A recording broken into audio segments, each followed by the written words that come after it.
Good afternoon. National Assembly of Wales is now in session, and the first item this afternoon questions the First Minister. And question 1 is Eluned Parrott.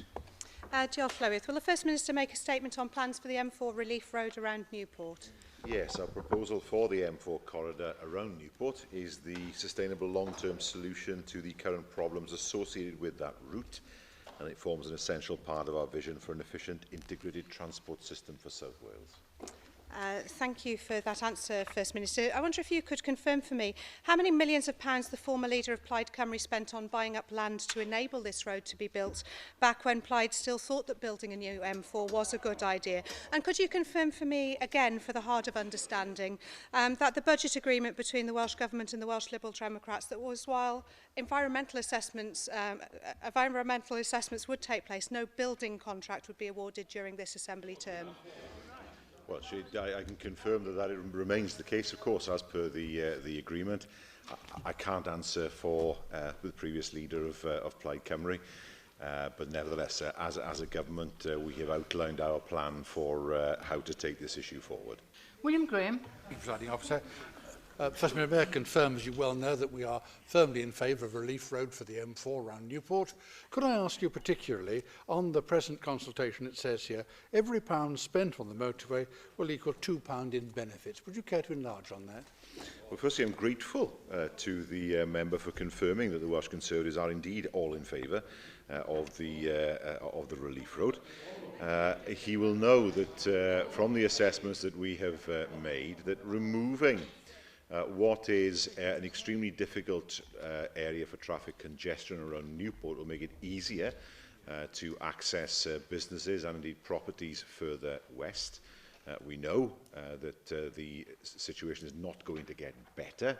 We know that there is an adverse effect on air quality as a result of cars idling on a regular basis around the tunnels. We know from what CBI have said, for example, that the benefits for Wales are enormous, for South Wales are enormous, if we can make sure that this traffic bottleneck is dealt with. Question 2, Lindsay Whittle. Dear Llywydd, First Minister, what is the total cost so far of planning the M4 relief road for Newport? Yes, since July of 2014, or since the 2014 decision was taken, costs were £4.2 million in 2014 to 15. They're forecast to be £19.8 million in 2015 to 16. That expenditure is what is necessary to correctly inform the statutory decision-making process. Thank you, First Minister, for that reply. But the question I asked, what was the total cost? Now, in addition to the nearly £20 million spent this year, a total of £12 million has been spent on buying properties and a further £20 million on consultant fees, giving a total of at least £52 million, and not a single inch of tarmac has been laid yet. And we know you have purchased 15 properties for £20 million, and you've already resold 7 of those. What steps will the Welsh Government be taking to make it clear to landowners and homeowners on the Gwent levels as to whether their property is likely to be blighted by this proposed black route? First Minister, it's the wrong route, ridiculously expensive. Reject it now. Well, let me remind the member of what the blue route would mean. 30 residential properties would need to be demolished. More than double, actually, the black route. We know from the strategic appraisal of alternatives, which members can access, that, for example, just at one roundabout, the junction between the A48 Southern Distributor Road and the A4810 Steelworks Road, 20 commercial premises would need to be demolished just at that roundabout. So a number of commercial premises would need to be demolished in order for the road to be built. It's also a situation that would be a dual carriageway, not a 6-lane highway, which creates the same problem with the funnelling effect that already exists at the Brynglas tunnels. It also creates the same problem that existed between Corryton and Cardiff Gate, where the road had to be widened in order to deal with the traffic. There are also adverse effects on junctions, particularly for the Glanllyn development, and there are negative effects in terms of access to Tata Steel. So we can't pretend the blue route is somehow problem-free. It clearly isn't. Now, that said, the member surely must accept that we can't actually build a road of this magnitude without going through a proper statutory consultation process. There will be a full public inquiry in the autumn of next year. We expect that process can examine all the evidence with the final decision being taken in 2017. I don't think the member would really want us to, in some way, shorten the consultation process with a view to getting the road built more quickly. It's important that there is a proper process that's followed. Nick Ramsey. Thank you, Presiding Officer. And can I remind the First Minister what the Black Route will actually mean for the area around the south of Newport? It will cut across at least five triple SIs. It will sever the North Dock from the South Dock of Newport, Port of Newport. And of course, it will increase average journey times for some commuters along the existing motorway, which you are planning to demotorway. Will you now accept what is blatantly obvious, First Minister? It's time to review all of this, look at all the route options, not just the black route, including the blue route, and get on with providing a solution that will actually work and is acceptable. Seem to be living in a parallel universe here, as does he. I mean, not 5 minutes ago, I heard one of his own front benchers say that they're in favour of the relief road. Now, we know that there are well-known and documented public differences between members on that side of the chamber. We saw them on Twitter, didn't we? And we know that there is a great deal of disunity on this issue. Well, again, I come back to the point that I made earlier on. That is, that we have already conducted an assessment of the blue route. Members can find it at gov.wales/M4 Newport. That strategic appraisal of alternatives report is there, and that informed our decision to adopt a plan in July of 2014. As I say, the blue route, I know, finds favour with some members. It would cost between £600 and £800 million. It could not be delivered more quickly. It would deliver a dual carriageway, which wouldn't resolve the problem at all.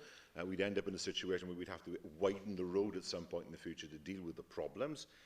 There are more residential properties that are potentially affected, far more commercial and industrial properties that are potentially affected.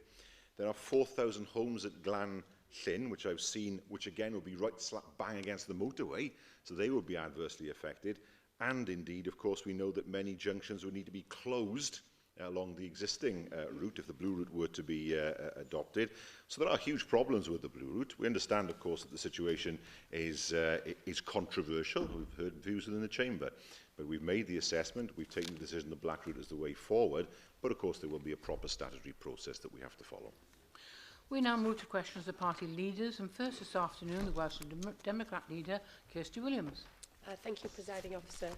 First Minister, can you explain to the people of North Wales why it is that only 60% of them receive urgent radiotherapy within 14 days, whereas in South Wales the figure is almost 100%?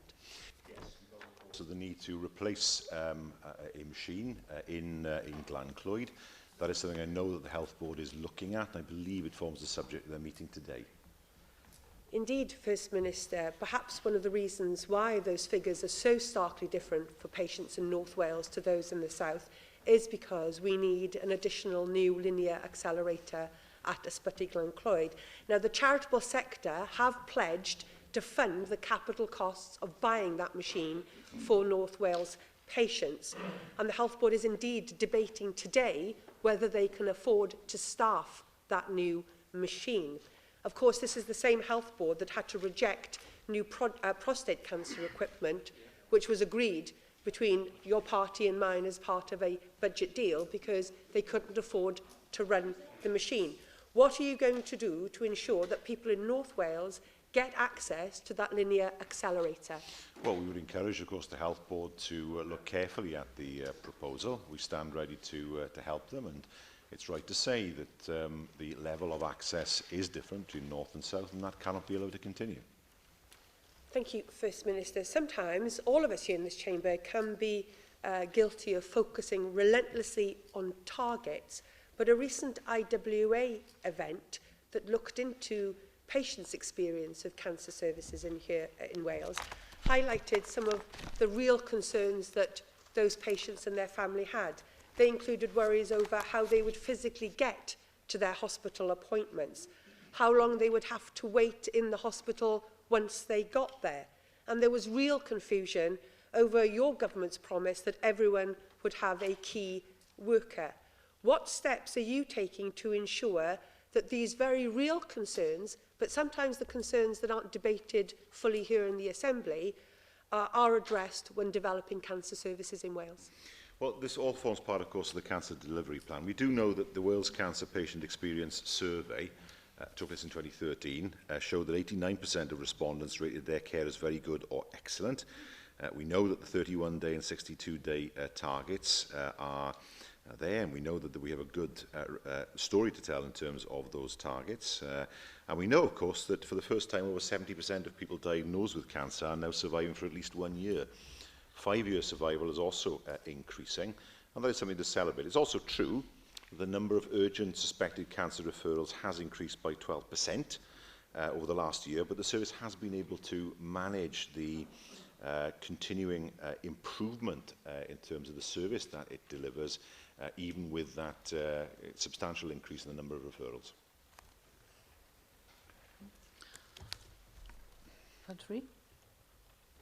We now move to the Leader of the Opposition, Andrew Archie-Davis. Thank you, Presiding Officer.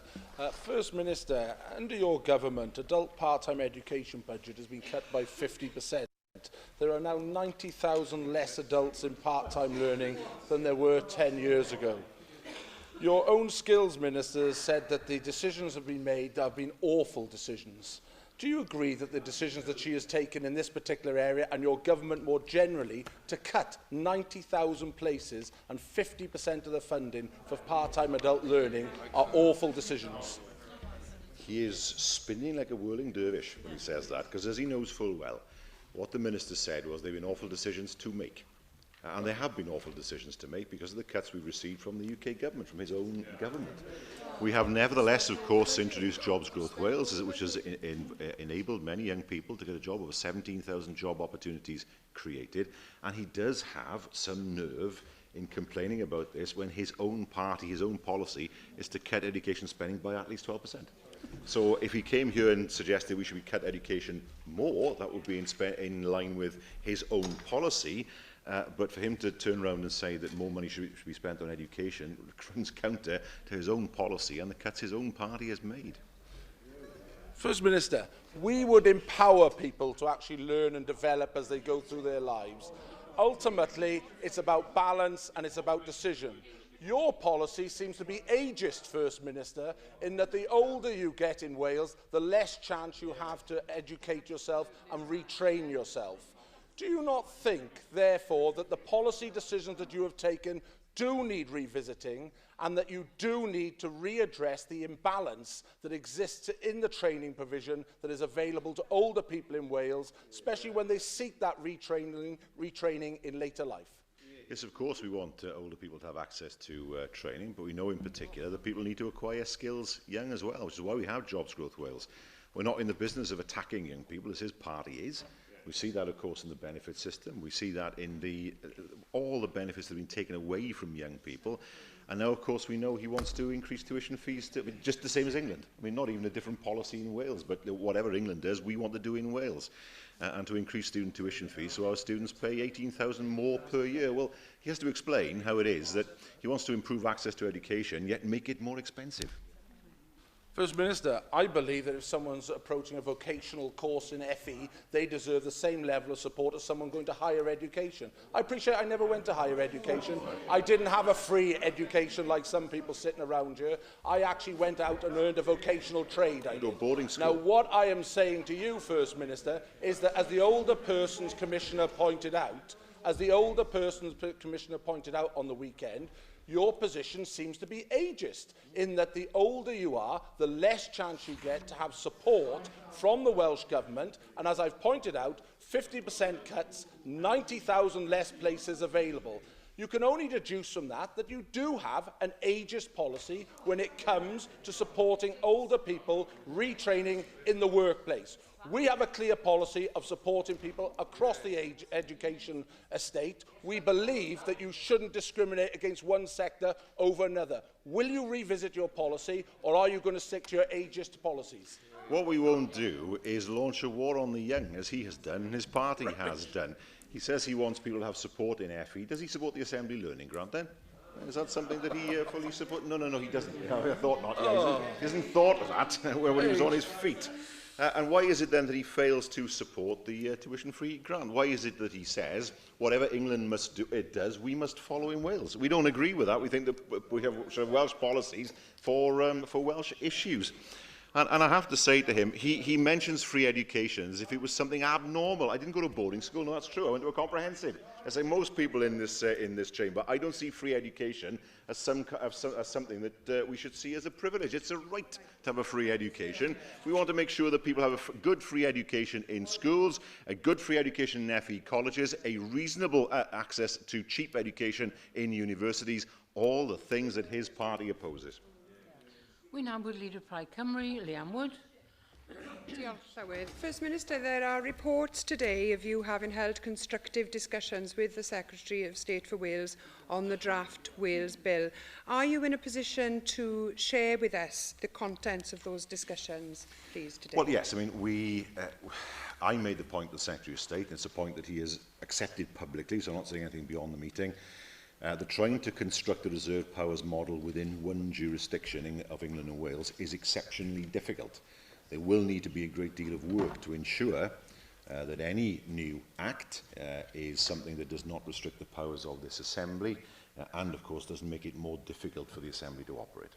Thank you for your answer, First Minister, and it's welcome that the Secretary of State for Wales appears to be rowing back on withdrawing some of those powers that the Assembly currently has.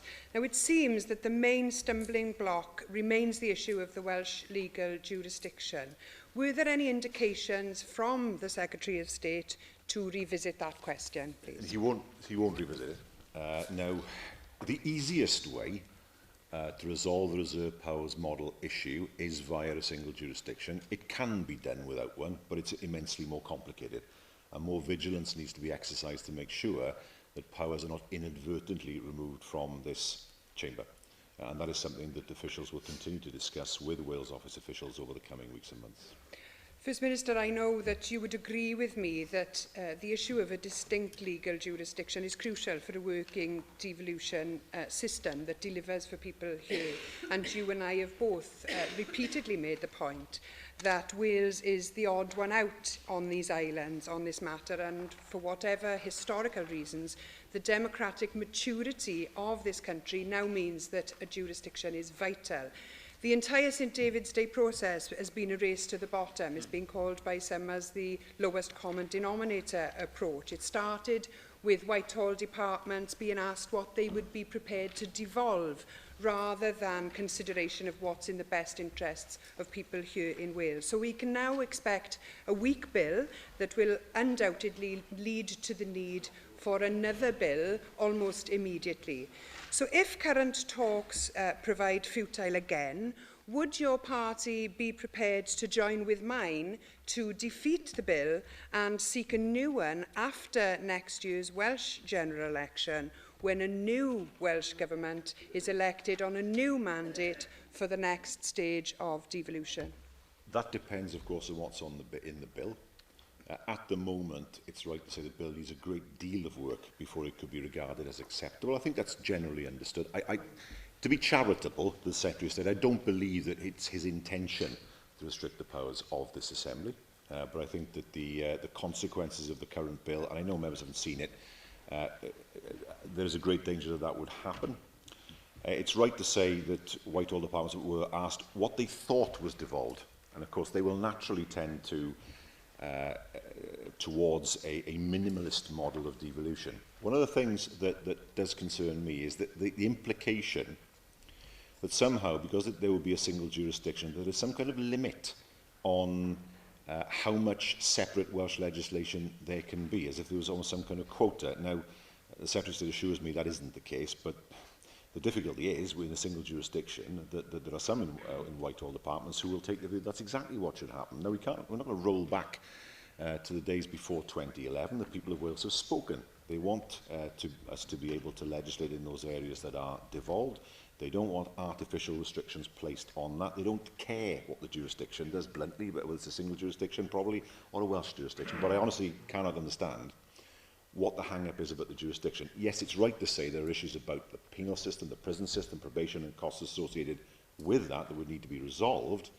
But Northern Ireland's jurisdiction, so is Scotland, so is the Isle of Man. As I said last week, there are at least 51 in the US, and the US hasn't fallen apart. I don't quite understand what the adherence is to the single jurisdiction, given the fact that Northern Ireland, with 1.8 million people, has been a single jurisdiction since, I think, 1921.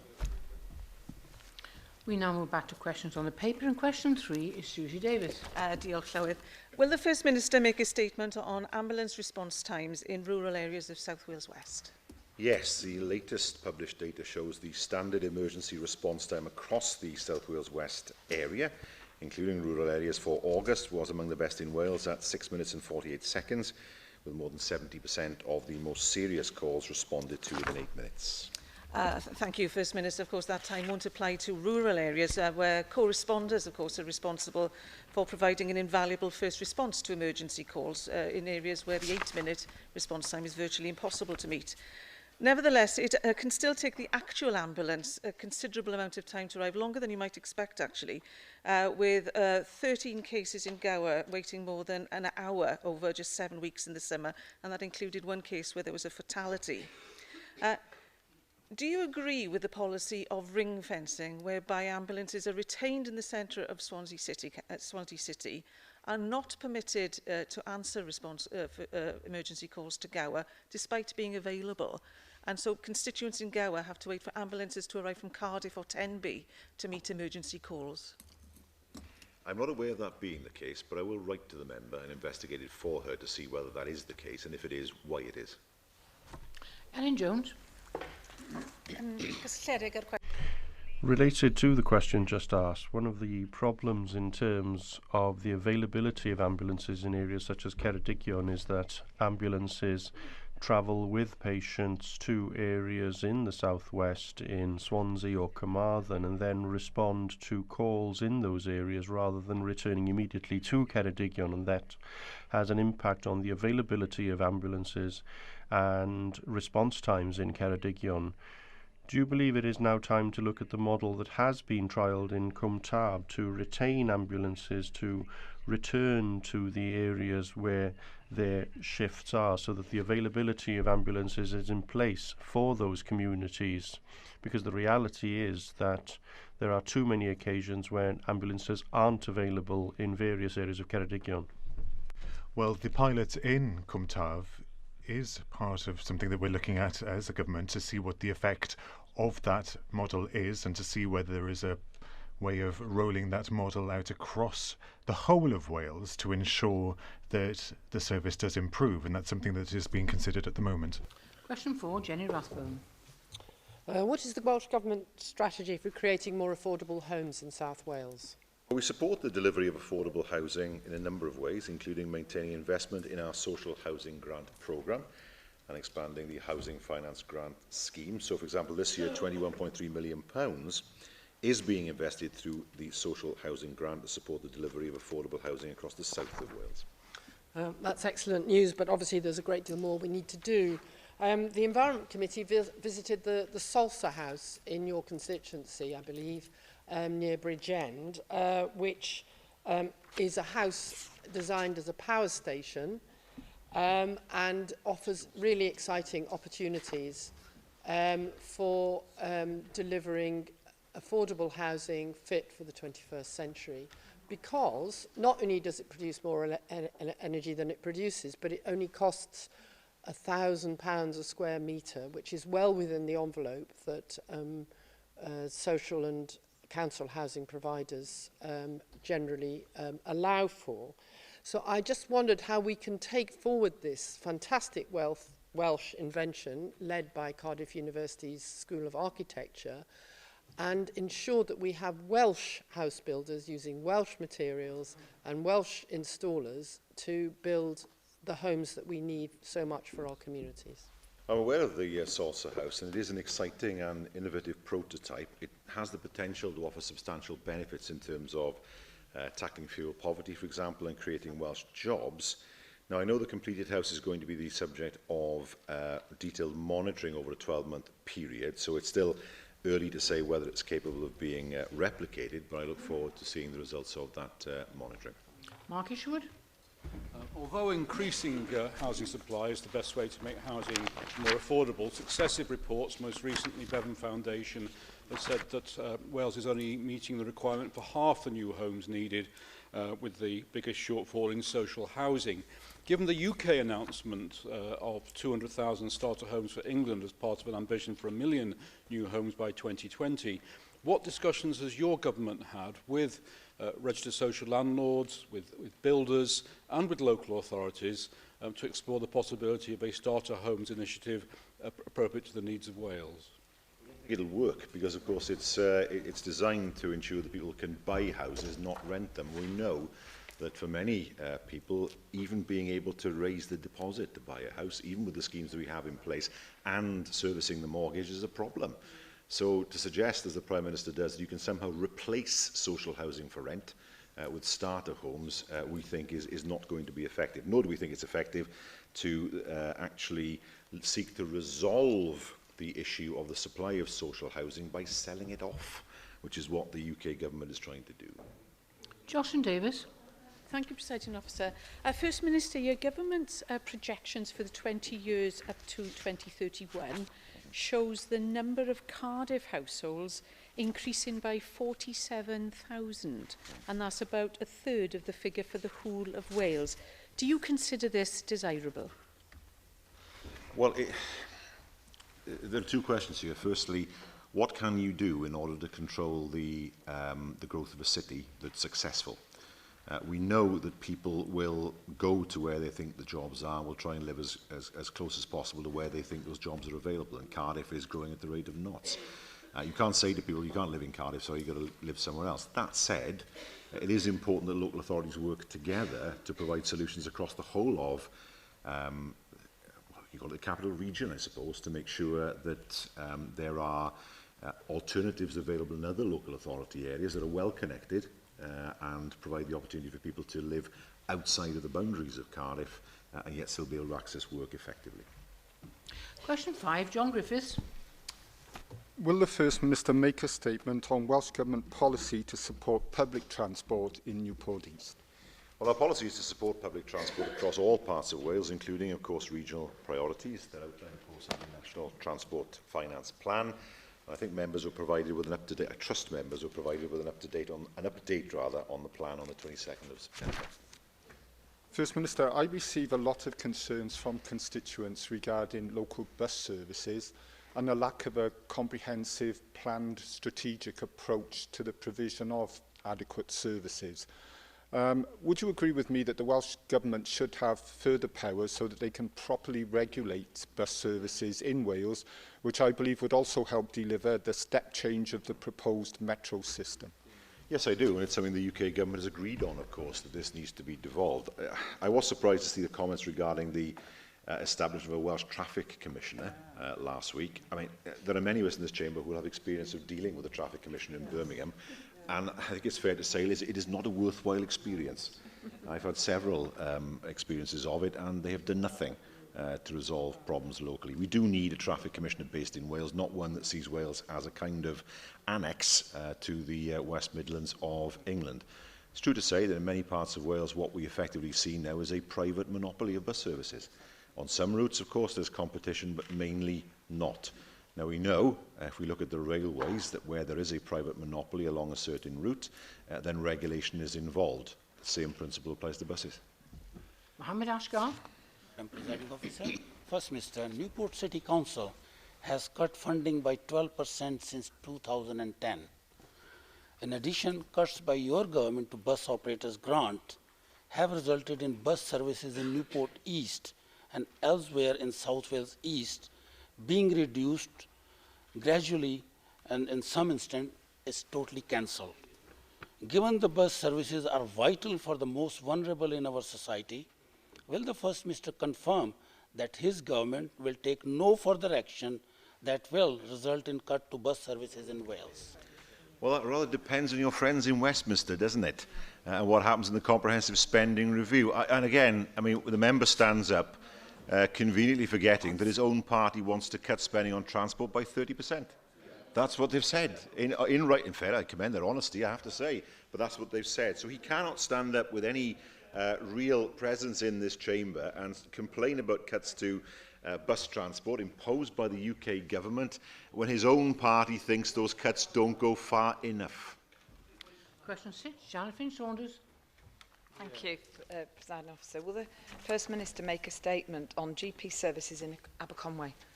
Yes, the provision of GP services in Aberconwy is the responsibility of Betsy Cadwallader University Health Board, and the board is working to ensure people continue to have access to primary care, including where some contractor GP services have given termination notices. Thank you, First Minister. The Royal College of GPs has already highlighted that prolonged underinvestment has had a significant impact across Wales. In Aberconwy, we are now down to locum provision only in what was once a very busy GP-led practice, and a partner in another local surgery advises me now of an imminent meltdown facing us as some of our local GPs look to retire in less than 12 months. What are you actually doing as First Minister with overall responsibility for any service provision in Wales? Or is this just another example of your poor governance and a case of Nero fiddling whilst Rome burns? Well, first of all, there are more GPs now. Their numbers have risen in the past few years. And we know that in some parts of Wales, for example, where the contractor model no longer applies, the health boards have run the services perfectly adequately. If we look, for example, at Meddygfa Gyffin, which you'll be aware of, the GP practice in Conwy, it's been run by the board since the 1st of April 2015, and now a provider has been identified to take that practice over with a start date of the 1st of February of next year, without any effect on the service made available to local people. The difficulty is, of course, that most GP practices are self-employed. They're effectively private practices that operate within the NHS, I suppose, if we look at it from that perspective. And quite often little notice is given by surgeries as to what their intentions are. But however, when that notice is given, and for example, in Denbighshire, the surgeries have worked with the local health board, then services can of course be preserved. Chief Griffith.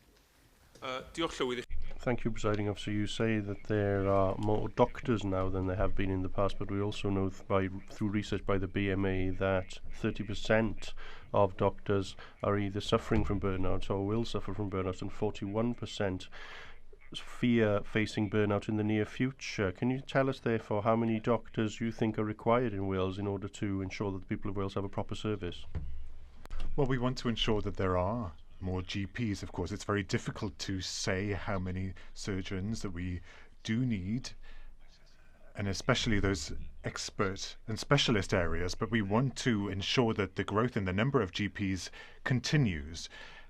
And that's why, of course, Betsy Cadwallader has been working with Pendyffryn, for example, and the other surgery in Prestatyn to ensure that the service does continue despite there being changes in the circumstances of the doctors themselves. Alan Roberts.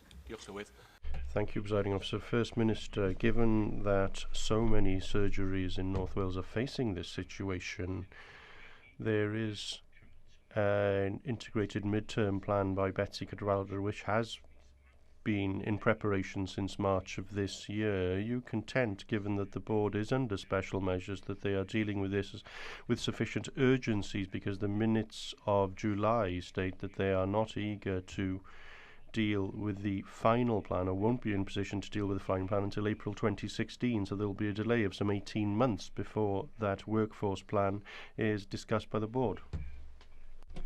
Well, the board, of course, has to discuss that and to take action in detail and as a matter of urgency. But may I say that there is, we do have a sustainability framework as a government, and surgeries can ask for support to help them where they think that there is a risk to their particular practice. And of course, earlier this year, and this is part of the response to what the member for Aberconwy said, that the details were passed on for 40 million in a fund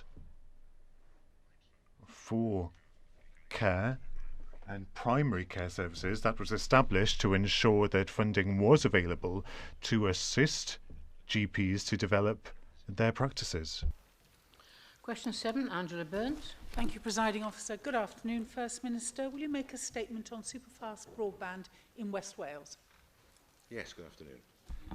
Well, to date, the Superfast Cymru project has overseen almost £23 million worth of investment into fast broadband provision in the West, with over 80,000 premises receiving access to superfast broadband as a result of the project.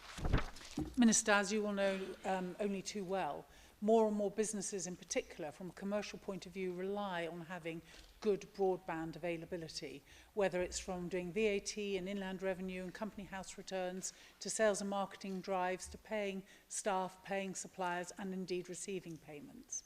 And yet throughout my constituency, I have significant areas, not all of them particularly rural, places like Pembroke and Saundersfoot, where we are struggling to get the superfast broadband project to come on stream quickly enough. BT are pushing back the timescales again and again and again, and the emails I have on this issue are legion. I wonder, First Minister, if you could direct your delivery unit, or could you look at some method for your government to see what account you can be holding BT to ensure that this project is spread equitably throughout Wales, because the cities such as Cardiff are constantly being upgraded and having all the latest stuff, and rural areas are being left out, and it's hurting our economy. Well, I mean, first of all, we expect the delivery of Superfast Cymru to be on target. Secondly, the member is right. We do need to make sure that businesses have access to superfast broadband. Some 60% in Pembrokeshire do, only 40% so far in Carmarthenshire. And she may have heard me say in the past that I take the view that broadband in the 21st century, or superfast broadband in the 21st century, is the equivalent of the railway lines in the 19th. You have to be connected in order to be successful as a business. In Cardiff, of course, and much of the southern coast and the northeast, it's a commercial rollout. There are sufficient people there for the companies to be able to justify their investment. We know that's not true of a lot of Wales, which is why Superfast Cymru exists in the first place. We know that those 80,000 premises would never have superfast broadband if it wasn't for the investment that's been put in. What I can say to you and your constituents is we expect this to be taken forward as quickly as possible. And we do understand, of course, the importance of superfast broadband to businesses. Ellen Jones. Prif Weinidog, First Minister, the experience of Ceredigion is very similar to the experience outlined by Angela Burns, with some communities and whole villages being informed now that they won't be part of the superfast broadband rollout as they had anticipated. How then do you as a government provide clarity for communities and villages and towns for that matter as to whether or not they will be part of the Superfast Cymru project for May 2016 or even 2017, and if they are not, then what specific plans does the Welsh Government have in order to ensure that these communities aren't left behind? Well, they're not being left behind. I understand that the majority of people who are part of the Aberystwyth Exchange now do receive broadband, and the same is true in Borth, and just over half in Rhyd y Pennau. But of course there is work to do. We expect that BT will hit the target of 655,000 of locations by next summer, and we of course ensure that they do deliver according to the contract itself by June 2017. William Powell. Diolch, Llywydd. Following the concerns expressed around this chamber, First Minister, would you agree with me that it would be useful, as has been suggested by the Countryside Alliance, to have a not-spot summit so that areas such as Ceredigion, Carmarthen East and other parts of West Wales that are so badly affected in this way could share good practice, consider options, and also bring to the fore quite how serious the economic impact is of the blight of not having the broadband that you quite rightly described has been essential for doing business in the 21st century? Well, the answer to the question is Superfast Cymru, in my view. The target will be hit by the summer of next year. I can say, of course, that the contract with BT has been extended to cover over 42,000 premises identified as not scheduled to be addressed under the Superfast Cymru project or commercial rollout, so it is being extended in that way. It's not a question of if, it is a question of when. And I know that BT are working hard to make sure that the target is hit. I expect the target to be hit in the summer of next year, and of course for the contract to be completed satisfactorily by the following year. Question 8, Peter Black. Thank you, Presiding Officer. What discussions has the Welsh Government had with the UK Government regarding the Swansea Bay Tidal Lagoon? We have regular discussions of what is an ambitious project that we fully support, a project that we believe will bring significant projected economic benefits to not just to Swansea Bay, but beyond. There is a huge amount of foot dragging from Whitehall on this, and we are no further forward in terms of understanding what the strike price will be and what the commercial atmosphere will be for the investors. Thank you for that answer, First Minister. I raised with the Natural Resources Minister last week my concerns about the 1-year delay in constructing this lagoon simply because of the foot dragging that's taking place over the feed-in tariff. Can I ask whether you've had any indication from the UK government whether the timescale they've set down in terms of the feed-in tariff by the end of this year will be met? And are you concerned to me that if that continues past the new year, that will put this project in jeopardy? We've had no indication of the time frame, I have to say to the member. We have asked for it, but no indication of it. I think it's there for all to see that the UK government is not supportive of renewables. Of course, we've seen the subsidies removed from photovoltaic cells. We've seen the subsidies removed from onshore wind. We've seen a gigantic loan being made with regard to the Hinkley nuclear power station, but nothing on this tidal lagoon. Whilst all the consents are in place or close to being in place, until we know what the strike price will be, it's not going to go ahead. It's about time we got some certainty from Whitehall on this. David Rees. First Minister, it is hugely disappointing that this project has been delayed because of the foot dragging in Whitehall. However, what's important in this innovative project in here is the actual skills that we can develop in the creation of the tidal Bay Lagoon, and the fact that we can take those skills into other projects beyond the coastal areas around Wales. What discussions have you had about apprenticeships and the skills needs of tidal Bay Lagoon so we can develop those skills now here in Wales? Well, I noticed in the Conservative benches there was some chuckling. They'd be far better off they pulled their fingers out and actually did some representation of Wales in Whitehall and got this project, which is a great driver of jobs in Wales, off the ground. Instead, they sit there and pontificate instead. But there we are. We expect nothing less from them, and so I'm trying to be charitable as well in that regard. But he's right. There are huge opportunities for Port Talbot. There are huge opportunities for the Haven Waterway in terms of manufacturing the kit, in terms of maintaining the kit as well. And yet we've had zero support from the UK government or the Welsh Conservative Party. Altaf Hussain. Thank you very much, Presiding Officer. First Minister, do you agree that the strike price will be in reality a subsidy to the tidal lagoon, and that it is therefore vital that the government ensures that any strike price gets the right balance between the cost to the taxpayers and support for the industry? Given the challenging economic climate, do you also agree that the government does not rush into a strike price that disadvantages the taxpayers and energy bills? Well, that doesn't seem to apply to nuclear power, I must say. But no, I do think actually that the UK government's energy policy is an omni-shambles. No one, and this is industry saying this, they have no idea what the UK government wants, no idea what the energy policy of the UK is. The Swansea Bay Tidal Lagoon is an immensely useful project, but absolutely no support so far from the Conservatives because it doesn't fit into their view of the world. They'd much rather see us import more and more energy with all the costs of energy security, but that doesn't matter at the moment. This is a project that delivers renewable energy at a high rate, at a cheap rate, that will employ lots of people in Wales, and the Conservatives over there don't care. Thank you, Presiding Officer. You said earlier, First Minister, that all of the consents were almost in place, and that's important because NRW has an important role to play in terms of environmental consents in the Swansea Tidal Lagoon, as I hope they will have in a number of other similar projects in the future. But there is concern, of course, about the capacity of NRW to deliver consents, particularly if that increases in years to come.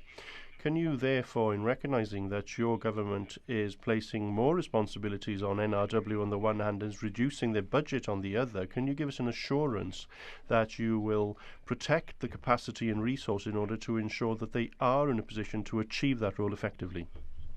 Well, we want to ensure that the resources are available to them so that they can fulfil their duties, but there's no sign at all that there's a problem in relation to Natural Resources Wales in relation to this application. Kirsty Williams.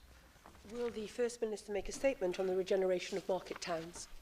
I will again. Across Wales, there are many market towns that play a crucial role in the Welsh economy. We're supporting those towns to grow and prosper through initiatives such as town centre partnerships, business improvement districts and town centre loan schemes. And of course we supported the High Street campaign again this year. One of the ways in which your government has indeed been supporting one market town in Brecon and Radnorshire was by the appointment of a town development officer for Llandrindod Wells that came out of the work that had been chaired by Justin Baird Murray. Now that post is due to come to an end. It has begun to make a real impact in the town. I recently opened the first ever Wales's Youth Market.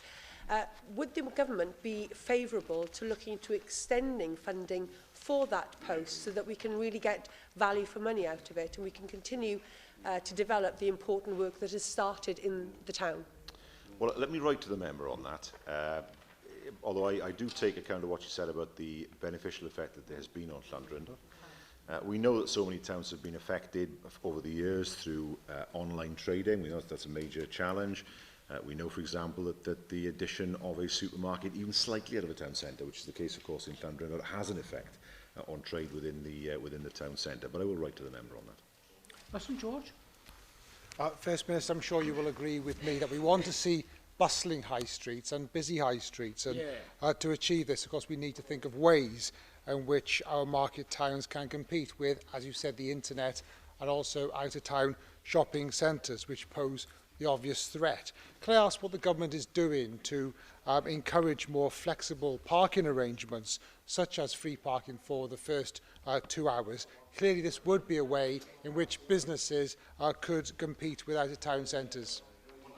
I would say he could urge his own council to follow such flexible parking policies. I'm sure that he would. I don't think free parking is necessarily the answer. It's true to say, for example, that Cowbridge is successful. Cowbridge is a town with a high per capita income. It does have free parking, that's true, but it's not an easy place to park in, as people will know. Narberth, for example, which has prospered and done very, very well, doesn't have a free car park, if I remember, at the top of the town. Ultimately, what the town needs is to give a reason for people to come into the town to shop, to have the range of shops that are unusual, that will draw people in and create an atmosphere where people will want to come and shop in that town. And that's what Narberth has done successfully, it's what Cowbridge has done successfully over the years, it's what Carmarthen has done successfully over the years. So yes, there are opportunities there for town centres, and there are opportunities for traders to work together to achieve a common vision for a town, and we see there are towns in Wales that have managed to achieve just that. But ultimately, shops need customers. It doesn't matter what you offer in terms of business support. If they don't have any customers, they're going to close. And ultimately, of course, shops need to make sure that they're not competing directly necessarily with the online retailers and with the supermarkets. And we see in towns like Narberth that it's possible to do that. Rhynab Iorwerth. Thank you, Presiding Officer. Does the First Minister agree with the benefits that could emerge but from the creation of economic development strategies on a regional level, and that could include the creation of regional hubs as a means of creating economic activity, which is so important in order to develop areas across Wales, including our market towns? Well, that's exactly what we're doing now with these partnerships. With regard to town centres, Llangefni is one of them, of course, in the member's constituency. Carmarthen, Porthmadog, Abergavenny and Abergwaun. We also have a loans fund as well for towns that's been given to Ceredigion, Powys and Pembrokeshire to do that. So I would argue that that's happening already. Thank you, First Minister. We now move to item 2.